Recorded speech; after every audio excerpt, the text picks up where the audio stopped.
You're tuned in to Nice-ish, the Carnival-specific podcast that addresses chat-worthy topics straight off the Caribbean social scene. It's your one-stop spot to get all the information you need to be successful in this carnival-chasing lifestyle.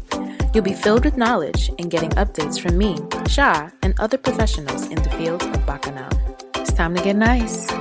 Hey friends, it's your girl Sha here, and I am bringing a very, very necessary topic to you today.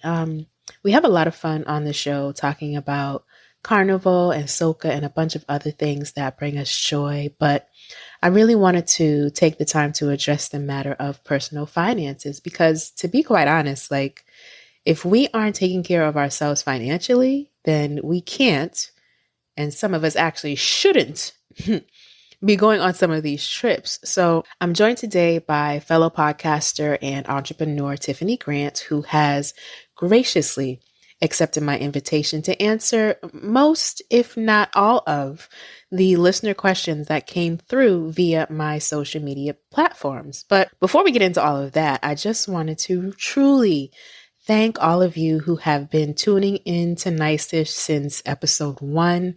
And even if you hopped on afterwards, I still appreciate your time and attention. People are always asking me how they can support. And so for the meantime, if you can simply just push this podcast out to your friends and your loved ones, that would be amazing. And additionally, I would absolutely love if you could visit whatever platform it is that you're using to listen to Nice-ish and just leave me a review. That's all you got to do. Just go there, write down a few heartfelt words, truly about how you feel about it. Give me a rating. And that honestly will go such a long way, especially as I look to growing within the podcast community. So every listen, every subscription, every review will go a long way. And eventually, there are going to be ways for you to make monetary contributions, either from donations or from buying some type of merchandise that's coming in the future. But I'm not going to drop that on you just yet. I think it's best that we just get into this whole money podcast first, right? And then we'll come back and talk about monetary contributions in episode 11. Or somewhere thereafter. All right. Enough of that talk. Here we go. My podcast, my interview, my chat with Tiffany Grant of Money Talk with Tiff. Hey guys. So we are blessed to have Miss Tiffany here with us from Money Talk with Tiff. And I actually want to give her the opportunity to introduce herself to you guys, to tell you who you are, what you do, what your carnival experience looks like, or travel just in general, to kick off our conversation. Hey Tiff. Hey lovely. So thank you so much for having me on. My name is Tiffany Grant and I run Money Talk with Tiff, which is a financial literacy and education blog, podcast, and YouTube channel. I just love talking to people about money and educating on money topics, because I feel like that's a lot of what we're missing in the education system, period, but especially in our community, right? Yeah, definitely in our community. Money's a taboo topic, so I'm trying to change that. I love to travel. This year, I'm traveling quite a bit, way more than I've ever traveled. But one of the highlights that I'm doing this year is I am playing Moss in Raleigh for their carnival. So this will be my first experience, and I'm so excited to be shaking it down the street. Yes.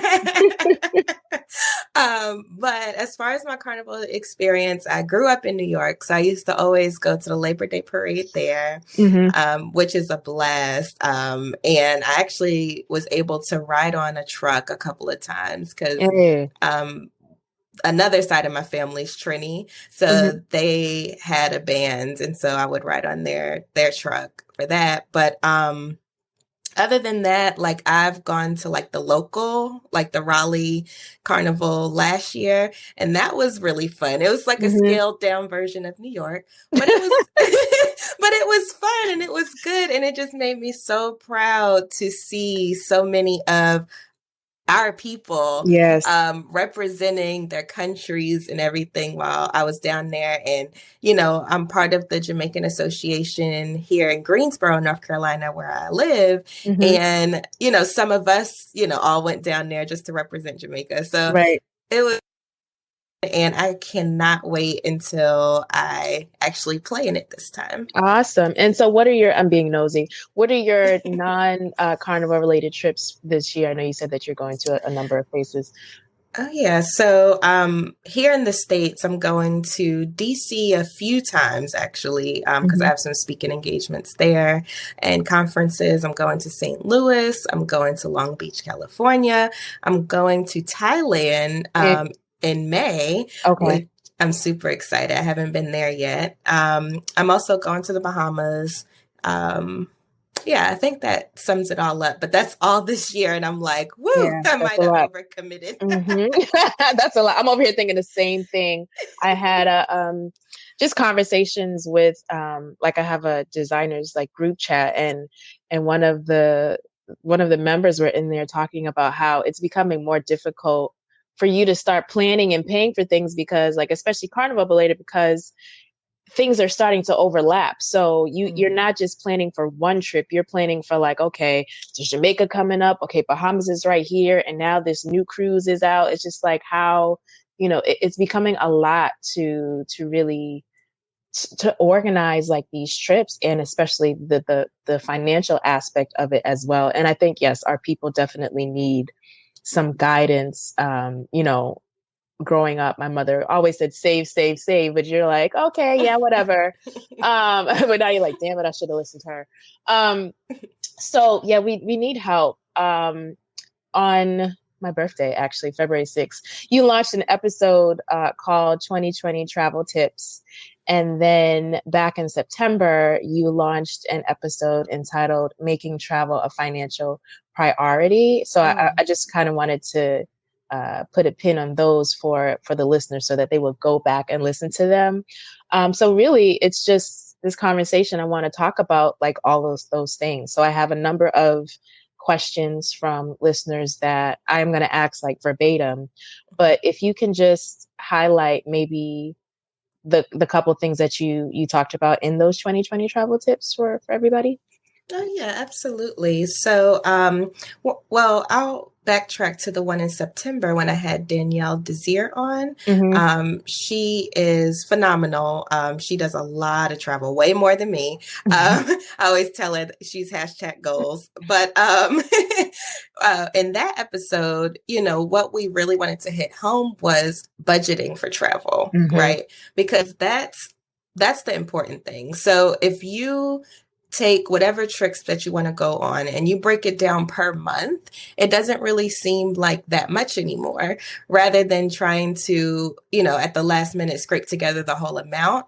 So what me and Danielle both do, we budget for our travel for the year. So for instance, actually today, my goal is to pay all the travel that I have coming up today. So that way I can have everything already done, set. All I really need at that point is spending money. And that's easy to come by, on a month-to-month basis. So usually what I do, I make a goal. So my goal is to have one international and one domestic trip a year. Now I surpassed that this year, but a lot of that is conferences and stuff, because I feel like that's important as well. If you own your own business, make sure that you're putting it in your budget to go to these conferences or going to Carnival. If that's what's important to you, make sure you put it in your budget. And what I'll do is I'll plan what I would like to do for that year. And this is done the previous year. So I know how much I need to save, and therefore I can make everything happen. So fast forwarding to the February 6th episode with the 2020 travel tips, of course, budgeting was one, but also I am very frugal, AKA cheap. Same. So I use, like Google Flights, for instance, to book all my flights because they have features so you can find out when it's the cheapest to leave, when it's the cheapest to come back. You can search multiple airlines at once. I mean, airports at once and airlines at once. So usually what I'll do is I'll check Greensboro Airport, Raleigh Airport, Charlotte Airport, and then I'll go from wherever is cheaper. And then I love their calendar feature. Where you can see, okay, if I leave on Tuesday, it's this price, but if I leave on Wednesday, it's this price. And, a lot of times it's worth staying the extra day as far as the hotel is concerned, because it comes out cheaper. So I always look at the whole picture and see how much I can save. It's kind of like a game for me. I also utilize, and this is all from that episode, I utilize Scotch Cheap Flights, which is an email newsletter. I highly recommend it. There's a free version, there's a paid version. You get plenty in the free version. So if you don't feel like you need to upgrade, you don't have to. But what they do is they'll send out every day a destination, and it's like the cheapest price you can probably find in the immediate future. So like recently I saw one going to Tokyo and it was only $300. I was like, what? Right. But that goes into making sure that you have budget available, you have funds available in, either a separate bank account, or if you're good at keeping track, just put to the side in a savings or something. But to have that available, so when those deals come around, you can take advantage, because that's how I'm going to Thailand. I used to have like a financial planner that I did for 2019. I drafted out all the things that I wanted to do for that year. And then she's like, okay, well, this is how much you're going to need.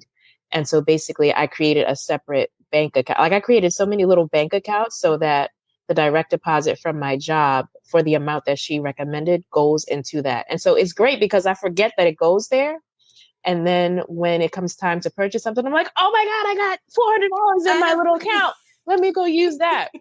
So that definitely has been helpful for real. And I will say, like, for instance, because I know we have a lot of Carnival listeners, they just had one to go to Toronto, and it was the same time as Caravana. Whoa. So I was thinking about, booking that because I've never been, and I want to go so bad. So like I said, just be on the lookout for those deals. And it's Scotch Cheap Flights, you said? It's like SCOTH? It's SCOTTS, Scotch Cheap Flights. Got it. Okay. When it comes to hotel, I always book on Priceline for the most part because I love their express deals feature. So with that, you don't see exactly what hotel you get until after you check out. But usually the prices are at least 25% off. So for me, it's always been a deal. And at first, I'll be honest, I was scared to try it because I was like, what if they have me in the slums? I don't know where I'm going. But every time I've done it, it's been a good location. As long as you make sure it says 3 stars or higher, you're guaranteed to get a really decent hotel. Yeah, I don't know if that's going to work for the control freaks and the people who are OCD, but I definitely like to take risk like that, so it wouldn't be a problem for me. But for some people, they'd be like, "Yeah, no, I'm good." Oh yeah, definitely. Because I consider myself semi-control freak. Like I'm very type A personality. Like things need to be in order. So when I first tried it, I was like, dang, this price is good. But I'm like, I don't know. But then after I tried it and I saw the quality of hotel, I was like, oh, okay. So it kind of eased my fear after that. And then from then on, now that's all I do. So I've used it to go to Miami, me and my friends. I've used it to go to DC multiple times. I've used it to go to Orlando, South Carolina, just all types of places. That's usually how I travel. And then also, Airbnb is a good resource as well. I always tell people to look at all your options. So look at Airbnb, look at places like Priceline, look at Groupon and Living Social, you know, just Mm-hmm. so you can get a whole picture of what you're looking at. And then you can pick the cheapest and best choice for you at that point. Got it. Do you have, I know back in the day, people used to be like, make sure you buy your flights on like Tuesdays at the crack of dawn. Like, do you believe in those? Is that true? Like, what have you heard of as far as, because one of the questions is, you know, what are the best times to look for flights, like days and times and stuff like that? Gotcha. Being that Google has that feature now to where you can Mm-hmm. automatically see it, you know, there's no real hard and fast rule. I will say that it is cheaper, of course, to fly during the Yeah. weekdays, and it is cheaper, of course, to fly like red-eye flights, so Yeah. early morning, late night. Those are typically cheapest. So if you're up for that, I highly recommend going to that. But like I said, with Google Flights around now, like you don't have to sit there and try to time things Mm-hmm. anymore. It does all the work for you. Good. And Hopper does a similar job. Honestly, I've never used Google Flights. I'll probably start after Mm. today. But Hopper also shows you like, okay, these are the red areas. This is the orange area. If it's, you know, green or whatever color, you're good to go. But yeah, it does a similar thing. Okay, and I'm gonna have to check that out because I had never used Hopper, Mm. so I'll check that out before I book all my flight today.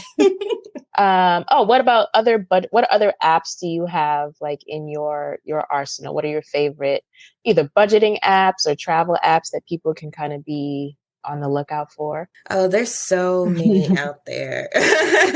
And part of what I do is I try like pretty much all fintech. Mm-hmm. Like if there's an app out there I hear about, I'm downloading it. So that way I can use it and be able to advise people on what might be best for Mm-hmm. them. So as far as budgeting apps are concerned, I personally love Every Dollar. That's what I do my budget in. And that's, I don't know if you've heard of Dave Ramsey, but he's like a popular finance Mm-hmm. guy, uber popular. Um, but that's his app. Okay. And I really love how it's laid out. I love how easy it is to Mm-hmm. use. I know some people use Mint, which is another one. And that may work for some people as well. But for me, I like the user friendliness of Every Dollar. Okay. It's very straightforward and easy to keep up with your budget. I also keep a spreadsheet. Mm-hmm. And for anybody that's listening that are into spreadsheets are very, very flexible. So you know how like with Every Dollar, you have to stay within their framework of how you do your budget. With a spreadsheet, you can make it however you want if you're so inclined. So I keep a spreadsheet, a monthly budget spreadsheet, just so I can keep track, you know, of other things outside of Every Dollar. So for instance, in Every Dollar, I'll put all my bills and everything that's due every month. But in my spreadsheet, I'll also put my net worth. I'll put my investments, you know, so I can see how they're changing from month to month. I put all of those extra things in there. And it's just a good thing. And I put, you know, how much I paid off in debt total. So I can look back at it like, dang, I paid off X amount in debt. You know, I'm doing better than I thought I was. You know, sometimes it takes that perspective for you to appreciate how far you've gone and how far you have to go. Google Drive is like my best friend right now. And so I'm using it more and more. And spreadsheets is one of the ones that I'm using more and more. I just hate math and I hate financial everything. So this is all like, it's a struggle, but you know, I'm gonna get there. I appreciate your honesty and honestly, that's typical. Like nobody likes dealing with finances and things like that. It's only like a subset of us that enjoy this type of stuff. But like I said, you just do whatever works for you. I even have some people that do it on paper because that's what they feel comfortable with. And that's fine. The key is to just do it and get started. And when it comes to budgeting, I tell people it takes a good 3 months at least to have a good working budget. It's a living, breathing thing. So it's going to change at times. But I say first 3 months or so, you're really trying to figure out where your spending is going, especially if you've never tracked it before. So, are we done on budgeting apps? Yeah. Okay. And then any travel apps, I guess, outside of Google Flights, Hopper, any other ones you can think of? Um, no, that's pretty much all I use Mm-hmm. personally. Now, there's people out there, like for instance, Danielle, she does a lot of like credit card hacking and things like that. I don't really get into it like that.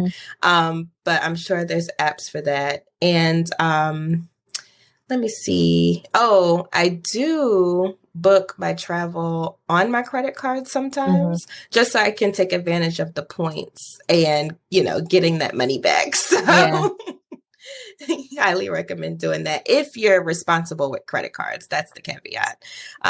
Don't go booking on a credit card if you're not responsible with got it. it. So Yeah. so my question is, so I'm putting my business out there. Like I've always been like anti credit cards. So for a Mhm. lot of damn near majority of my experiences, I always use like it's coming out of my bank account. So for those people who may not have credit cards, like what I guess are some tips for them, but also just generally speaking, when is it, should someone be like, you know what? When their bank account needs to be like, no, you need to sit your ass down and not Yeah. go anywhere. Like, because one of the questions that came through was like, oh, how much monthly income should, you set aside for travel, or should you set aside for Carnival? Um, yeah, so that was one of the questions. And honestly, I think that's a personal Yeah. question because it depends on how important travel or carnival is to you. So, for instance, like when I'm helping people figure out their budget and put their budgets together, I'm like, okay, you know, let's say one of your goals is travel, one of your goals is paying off debt, one of your goals is to get your nails done every month. Okay. Mm-hmm. So we're going to prioritize those, but then you also have to realize it has to come from somewhere. Mm-hmm. So maybe in order to make your travel goals a reality, you have to not eat out as much, Mm-hmm. or you have to not go out as much, or you have to start saying no to some of these events your friends are doing. Mm-hmm. You have to do what's important to you. Like I had a client, for instance, I'm like, personally, I don't really watch TV. Mm-hmm. So when I was looking at her budget, I'm like, oh, you're spending like almost $200 on cable, Yep. let's go ahead and cut that out. And she's like, no, I need my TV. And that's fine. If you need TV, if that's what makes you happy, then that's fine. But you have to realize it has to come from somewhere. So maybe you can't get your nails done every 2 weeks, or maybe, you have to forego a trip that you want to go on. And that's fine. I think it just depends on what's important to the person. So I say that to say, there's no hard and fast rule on how much of your income you should save for travel. Personally, I put away, well, it depends, and it also depends on what trips I have coming up, right? So personally, I put away at least $50 to $100 a month for travel. And that's at the low end, but that's because travel is important to me. And travel in the hierarchy of things, travel comes after my debt. So I would prefer to pay off debt and then travel, if that makes sense. So as long as I can hit my debt payoff goal for that month, then I'll put extra in travel. When I was meeting with my financial planner last year, so I was fresh off, like I had just cut all my hair off. And so I was like, I had this visual that I was like, no, I need lashes, right? So I need these lashes in case, because I'm not wearing makeup every day. So I need these to make my face pop, whatever. So when we sat down, she was like, do you really need these? I was like, oh, fine. Because it was like a good $70, I think, a month. Actually, it should have been more than that a month, because you're not supposed to like wait a whole month to change them out. But anyway, so lashes was one of the things that came off. And then so what we did was, so I put aside $130 each paycheck for travel. So that is what automatically comes out from me. And honestly, it probably should be more this year, probably should be more because of everything that's going on. But it is nice to just have that go in there and still taking care of regular savings, and then still taking care of debt and all that. Um, So that definitely has been helpful. So I agree that it really is dependent on that person and their situation. And then might I also add, like, you know, I'll be honest, some of my travel that I'm booking today came from my tax refund, right? Mm-hmm. But I planned that. Right, Like, right. I'm like, okay, I know this is how much I'm going to get. And I knew that, you know, the end of last year after I got all my documents, because I do my taxes myself. So I'm Mm-hmm. like, okay, this is what I'm projected to get. This is how much is going towards debt. This is how much is going towards travel. And then I'll be able to pay, you know, make headway on both of my goals. How, and speaking of taxes, and this is Mhm. probably a personal question because I'm like, you know what? I'm not paying anybody this year. I think having a business was freaking me out for doing it myself, and I'm like, you know what? No, I think I can. I think I can do it. So, how easy or difficult do you think it is for people to do that themselves? I guess what circumstances would you be like, you know what? No, you need to have somebody do this for you. Um, I think if you're not good with keeping up your books throughout the year, then Hmm. yeah, you may want to go to a professional and make sure you're doing it right. But I'll say I've been doing my own taxes since I was 16, Hmm. and this is my second year filing my business on it. Hmm. And it's not difficult for me because I'm used to doing it. Hmm. And also I use QuickBooks Self-Employed to track all of my expenses for the whole year as they're coming. So I'm not waiting until tax season to like, Hmm. oh shoot, I got to put in all this mileage. Oh shoot, I got to put in all these expenses for my business. Everything is already in there, and then it's simple. It's as simple as importing that into TurboTax, which they're owned by the same company. So it's a seamless integration. Hmm. It's so awesome. Okay. Um, so really all I do is click a button. It puts everything in TurboTax for me. And then I just go through and make sure everything's correct. And it should be, you know, what I think it should be. So, Mm. yeah, I highly recommend. And it's only like $12 a month, I believe Hmm. I'm paying. And that's for TurboTax and the QuickBooks Self-Employed bundle. So everything is taken care of on my accounting side through that. That's nice. Thank you. Hmm. And it's so easy because in the app you just swipe left for personal, no, swipe left for business, swipe right for personal, and you can just go through your transactions left, right, left, left, right. Like it's so That easy. sounds like I had an app last year that I was using. It wasn't that, but it was something similar. But I honestly I didn't care for the way that it was set up, so I didn't keep it. But it sounds similar to that.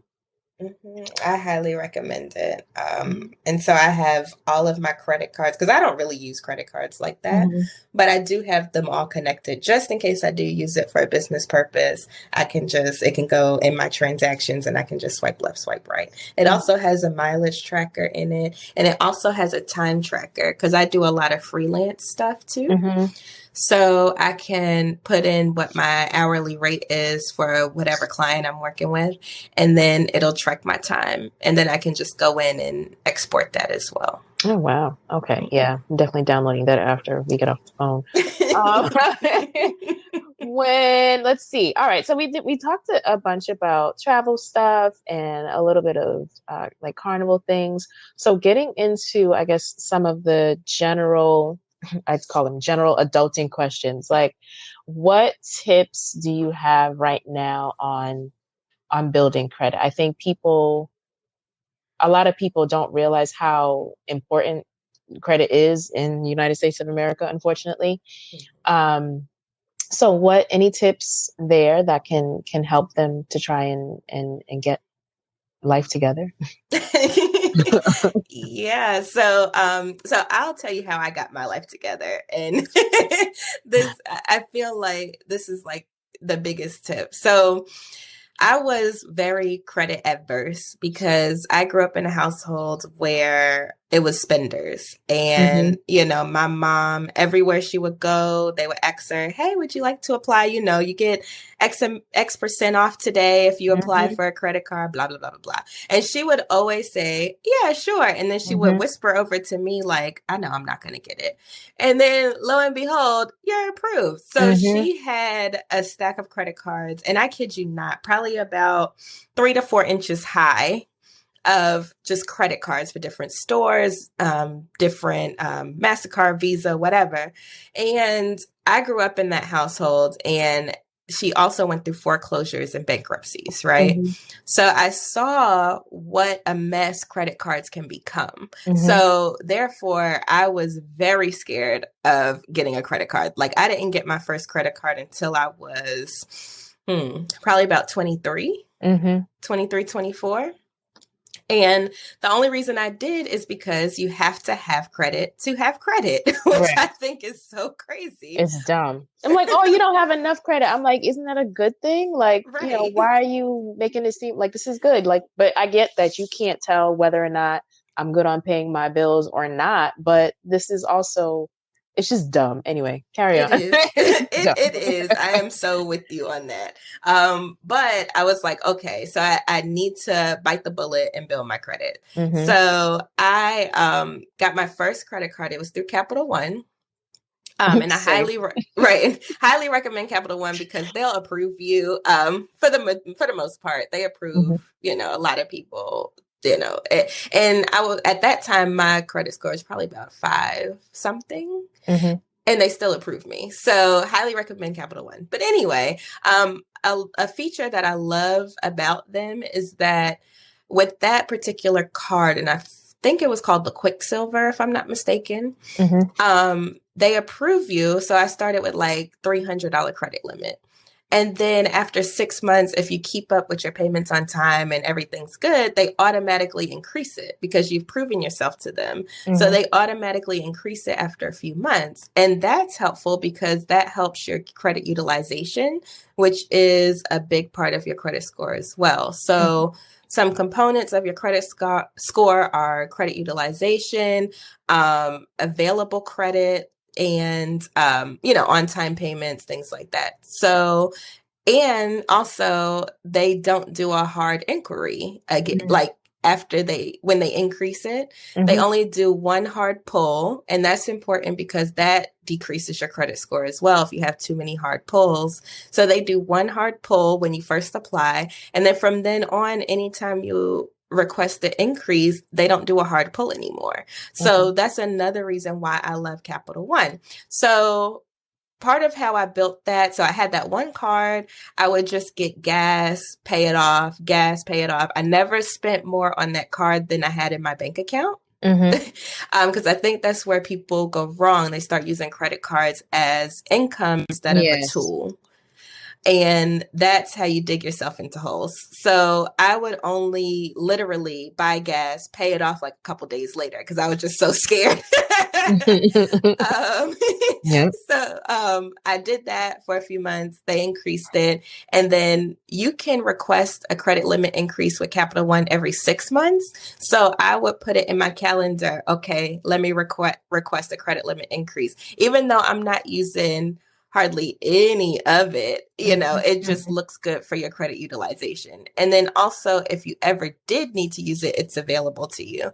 So every 6 months for like a few years, I was applying for an increase like clockwork. And so now my credit limit on that particular card is like $10,000. Nice. But it came from just being consistent, and they finally cut me off from increases because they actually sent me a letter and was like, you do not use this card like that. So why are you asking for more money? They were like, we cannot approve this increase. And I'm like, well, there goes that. There goes that train. But I highly recommend people do that because it helps. So for instance, a big portion of your score comes in the form of credit utilization. So what that's saying is how much credit you're using, what percentage of the credit you're using versus what's available. So if you have a high amount available and you just so happen to use it, let's say your credit limit is $300, but you use $100, then it's going to look like you've used 30% of what you have available, right? Mm-hmm. But let's say your credit limit is 1,000, but you use 100, then it's only 10%. So it makes it look better on your credit score when your limit is higher. That's a huge tip. And then also just start. Like, I feel like a lot of people get paralyzed, with anything finance, if it's budgeting, if it's looking at their debt amount, they're just like, it's pointless. Let me just keep doing what I'm doing. But if you keep doing what you're doing, you'll keep getting the same results. Mm-hmm. So I tell people just start. Like, if you're scared of credit cards, trust me, I was too, but go ahead and get that one and don't use it, like only use it, maybe once or twice a month, pay it off, and you can build your credit that way. You don't have to go all in. Like, I get people to ask me, oh, so I have to carry a balance in order to improve my score. No, you do not. You don't have to carry a balance. Mm-hmm. You just have to have that balance. You just have to have that credit available. Right. So that's a myth as well. I love it. So here's one. This is a random question. Should student loans be consolidated? Give reasons. Student loans is such a hot topic because everybody has some. Everybody. Well, for the lucky few that don't. Right. But including myself, I still have student loan debt. So my philosophy with that, of course, it depends on your particular situation. Mm-hmm. But in general, I lean more towards why move it around instead of tackling it, right? Yeah. So my thing is, if the interest rates are, pretty low, you're not really dealing with crazy high interest rates and, that's mainly what I look at when I'm thinking about consolidating. Mm-hmm. Because, some people are like, oh, well, I can consolidate to have just one payment.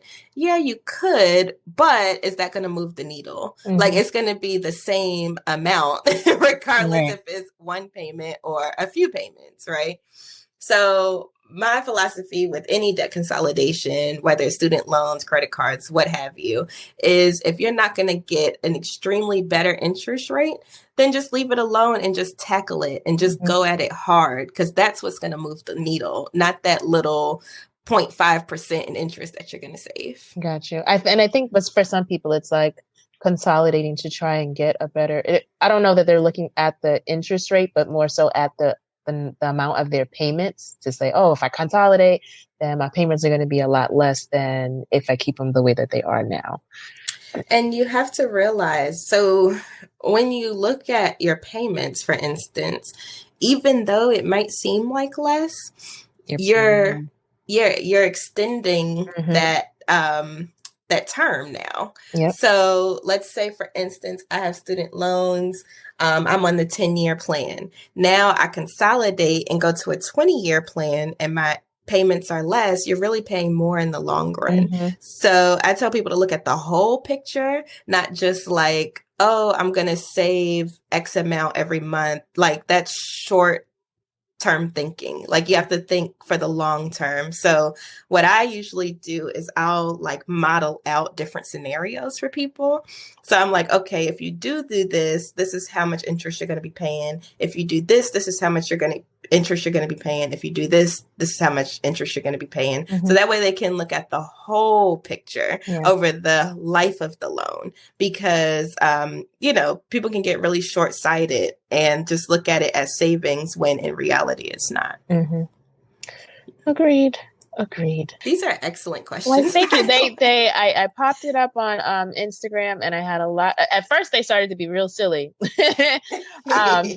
Like, where can I find a husband? I'm like, no, you guys, I want real questions. This is not a joke. I'm trying to help y'all.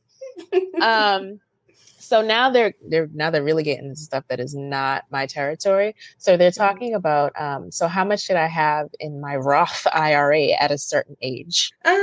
So that depends, right? It depends on every particular person, but I feel as though everybody should be putting something away towards retirement, whether it's a Roth IRA or 401k or a traditional 401k or IRA. Regardless of what route you take, you need to be putting something away. Now, I will go ahead and explain the difference between a traditional 401k and IRA Great, because versus that is a question. Okay, good. So with a Roth, you are putting in money after tax. So for instance, let's say you have both options through your employer. So they're like, okay, you can either do Roth or you can do traditional. If you are in a lower tax bracket now, which I will say the majority of young people are, like if they're starting out in their careers or, there may be like middle management, whatever, you're going to be making more money later on. So it's better to invest in a Roth because you're going ahead and taxing that money up front. So you're taxing that money now, and then you don't pay tax on it later when you're in a higher tax bracket. And then so with the traditional, it's vice versa. So with the traditional, you're putting in the money pre-tax, which helps on your tax bill at the end of the year. But you also have to realize you will get taxed on that money later. So it just depends on, what you perceive you're going to make, later on versus now with what option you choose. But I generally default to younger people putting into Roths. And I always tell people to make sure you take advantage of the match, whatever the match may be for your company, because that's free money and you're not going to get that return in any investment outside of the 401k. So, some employers might do 50% on the first 6% of your salary, or they might do a tiered approach where it's like you'll get 100% on the first 3% and then 0.5 on the next 2%. So it just depends on your company and what they have going on. But whatever the case may be, put in up to that match from the get-go. Like as soon as you're able to invest in the 401k, 403b, or whatever, 403a, whatever your company has, go ahead and do it and start taking that money off the top. Because I promise you, once you do that, you're not going to miss it later on. It's more psychological. Like if you can go ahead and take it off before you even see that number, that net pay at the end of the month, or at the end of the pay period, it's better if they go ahead and take it off the top psychologically. And also, let's say you do contribute to a traditional versus a Roth, that'll help with how much taxes are getting taken out each paycheck as well, because that lowers your taxable income and therefore they're not taxing you on your full gross pay. Gotcha. If that makes sense. So. Oh, I'm taking in the nuggets. I know it's a lot. It's a lot, but I try to explain things, as simply as possible. So that way more people can understand. Yeah. No, this is great info though. And then another one, it's kind of like the last one because you've really covered, you answered the question. How does one pay off student loans without living on ramen noodles? But on a more serious note, they're like, what tips do you have for beginners trying to build a proper financial portfolio and profitable investments? And I think actually when a lot of people hear the word investments, and I used to be one of them until I recently got like the dummy version of how they work. It seems like something that, people in our culture do not do. Like investments, that's not my lane, or it's for people that have money. So kind of break down all of that for them. Oh yeah, absolutely. So I actually teach investing workshops here locally in Greensboro. So this is like right up my alley. I love talking about investing. But I feel like investing now, especially nowadays, there's robo investing. So there's apps that you can invest through. all of the big companies are doing $0 trades now. Mm. So investing, like it used to be where only, people that made a lot of money could afford an advisor, all that stuff are the only people that can invest. Now anybody can invest. You can use apps like Acorns, for instance, and they round up your change and then they invest the rest. So there's so many entry points to where I feel like everybody should be investing by this point, because that is one of the biggest wealth builders in America. Investments, like all of the Forbes, 100, whatever, they all have investments. And a lot of them, that's how they're able to make that list. For instance, let's look at the Waldrons, the people that own Walmart. They own portions of Walmart, which is what you do when you invest in the stock market. You start owning portions of companies, and their portions are so huge, they're millionaires and billionaires. Right. You know what I mean? Right. So I feel like it's very important. And also when it comes to investing, time is your biggest ally. So even like, for instance, now the stock market's not doing too good. Everything's dropping because the whole coronavirus concerns and everything like that. But if you look at the long-term picture of the stock market, it's always increased. No matter how much it decreased, maybe a year or 2 years or whatever, it still returns more in the long run. So for instance, we've already made back and then some what everybody lost in 2008, 2009, if you stayed invested, right? So that's another point I like to make clear as well. If you are not familiar with investing, I highly recommend just putting it on auto deposit and, do your research or get someone to help you, like an advisor or myself or whomever, and let them pick like, a good mutual fund, for instance, and then you just put it on autopilot. You don't even look at it. You don't even pay any attention, because a lot of investing is psychological as well. People make their biggest mistakes because they're looking at the numbers every day and they're like, oh my gosh, I need to pull out. But that could be your biggest downfall when it comes to investing. We joke around and say investor error is like how you lose the most money. So when people are starting out and don't have that discipline yet, I just recommend putting it on autopilot. Don't even look at it. Maybe look at it maybe once a year, at least 2 times a year, maybe. And that's it. Don't look at it every day until you build up that, mental, until you build up that mental capacity to not to have self-control. Right. What I'm trying to say. Gotcha. So, that's my biggest thing. Highly recommend mutual funds. That's how I invest. So in case your listeners are not familiar with what mutual funds are, they're like baskets of stocks. So instead of going out and buying a share of Apple, a share of Target, a share of whatever I want to invest in, I can buy a mutual fund and do a portion of each of those stocks in one basket. And therefore, I'm diversified off the bat. Gotcha. Oh, got it. When you were talking, you had mentioned coronavirus and then you had mentioned that you were going to Thailand.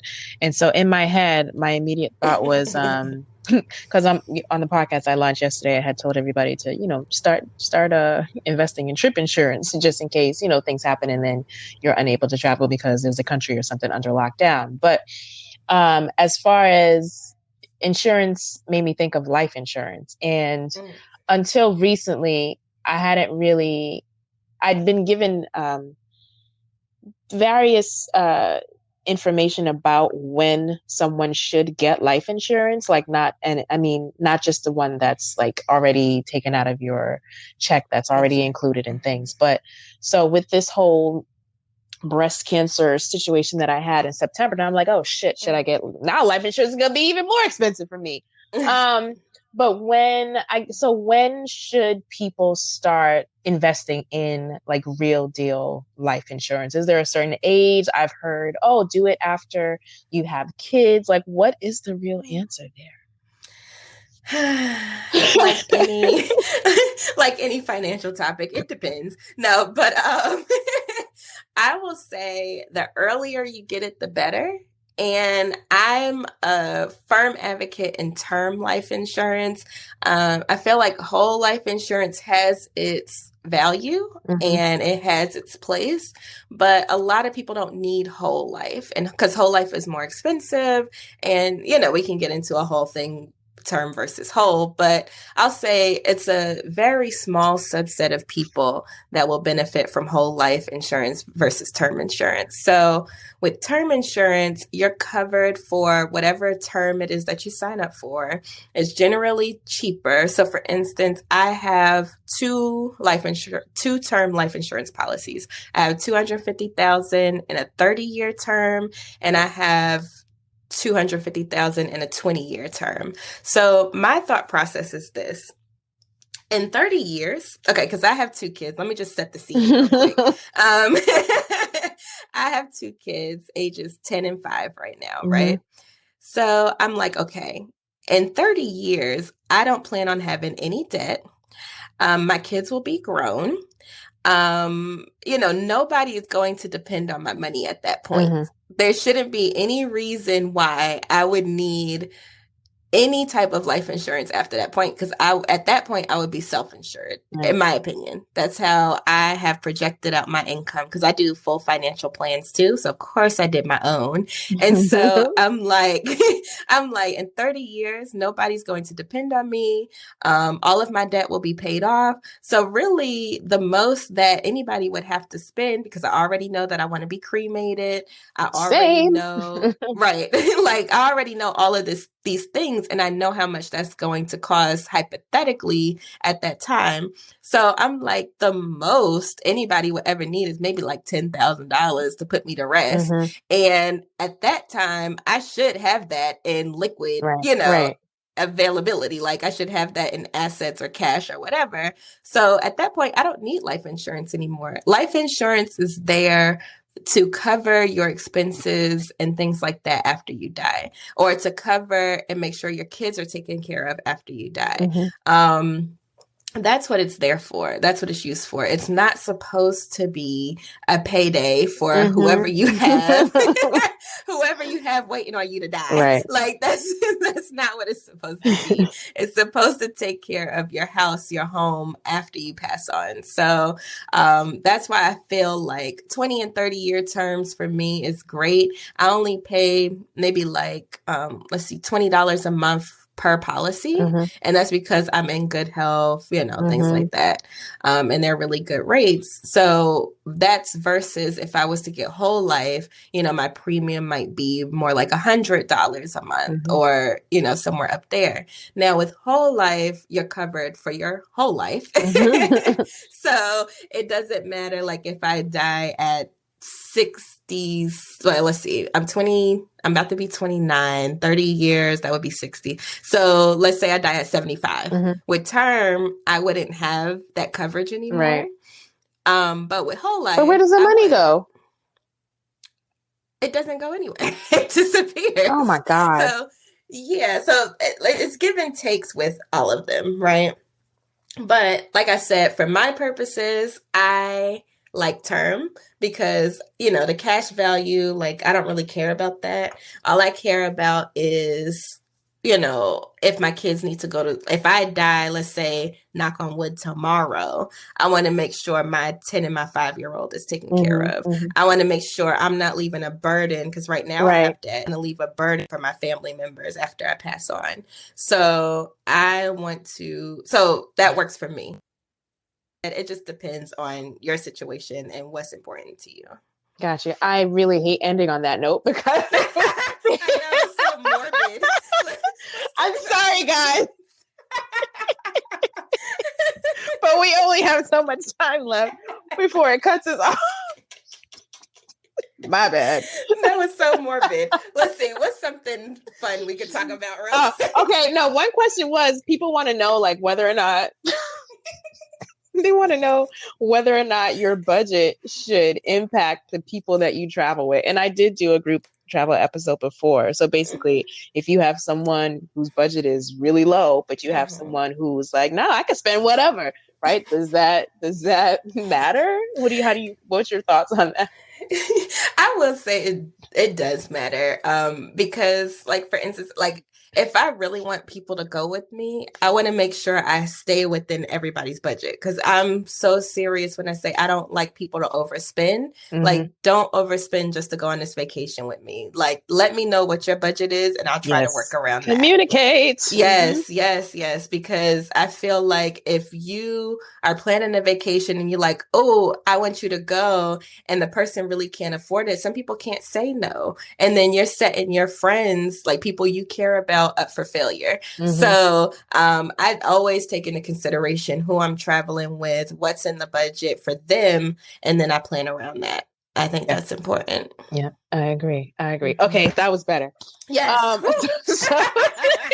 So leave your contact info. How can people find you, find the podcast, all of that? Drop your nuggets for them, please. Yes. So you can find me at moneytalkwitht.com. That's my website and blog. There you'll find a lot of free information. That's where I post all my blog posts about money, podcast episodes, all of that you'll find there. You can also find me on social media, at Money Talk with T on Twitter, Instagram, Money Talk with Tiff on Facebook, at Money Talk with Tiff on Pinterest. What else am I missing? You can find me on LinkedIn, Tiffany Grant. And all of those links are on the website as well. So the website is like a hub. I do have webinars every month. If you're local to North Carolina and Greensboro, Triad area, I have in-person workshops on investing in money. I'm just everywhere. You can, if you Google Tiffany Grant, Money Talk with Tiff, you'll find me. Yay. Thank you so much for joining me. This was, I really think that people are going to embrace this one. I know I found a lot of help from what you have stated so far. And I think we really, really, really need it, especially if they want to continue to travel and adult and have a nice balance. So thank you so much. And I'm sure you'll be back. Well, thank you so much. This was awesome. And I had so much fun. And it's always a pleasure when it's my fellow Caribbean, because we are few and far between. So it's always a pleasure when I find somebody else in the podcasting space like me. Yay. Thank you. All right. So everything's going to be in the show notes for everybody. I'm going to link all your contact info and your plugs in there as well. And we look forward to having you again. Thanks, guys. Thank you. Welcome. Bye. Thanks for tuning in to the latest episode of Nice-ish. As always, I'm grateful for your time and attention. Stay plugged in by subscribing to this podcast, my website, tingznice.com, and following me on all social media platforms. Visit the show notes for all the links and the plugs related to this episode. If you ever have questions about anything we discuss on the show, be sure to hit me up at info@tingznice.com. And remember, sharing is caring, so please pass this podcast on to anyone you believe will benefit from the information. I'm going to check you all later.